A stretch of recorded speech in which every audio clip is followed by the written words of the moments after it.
You talking about the manssiere or the bro? Because the bro was too ethnic. They were worried about that, so they would use the word manssiere. The manssiere, of course, was a scheme that Michael and myself came up with, and we somehow or other conjured up these things. We were like people who were so far off the wall that nobody understood where we were coming from. I remember that show because I was on fire sometimes, an actor. So I was on fire, but I didn't know enough of the words sometimes to be able to. So before each moment that I went to another scene, I'd have my assistant at the time, and who would be there cueing me. At one point he wasn't there, and I started screaming, where are you? Where are you?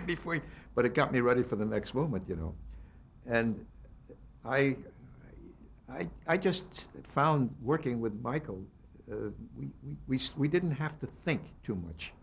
I had a way to describe him.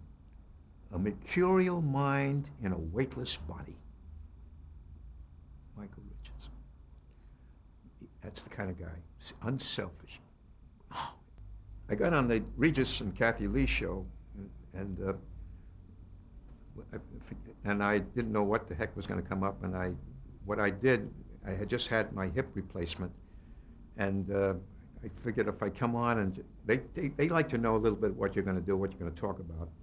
But I surprised them. I came on and I put the manssiere underneath my jacket and my shirt, and at one point I just took off my shirt and I showed them the manssiere. I said the reason that this manssiere works is it takes the weight off the hip where my hip replacement was made by my doctor, Dr. Stuchin, and it really helps me to get through. And anybody who would, and believe it or not, Gentleman's Quarterly started marketing a facsimile manssiere.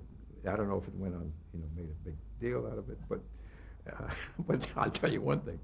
I haven't been on Regis and Kathy Lee for a while.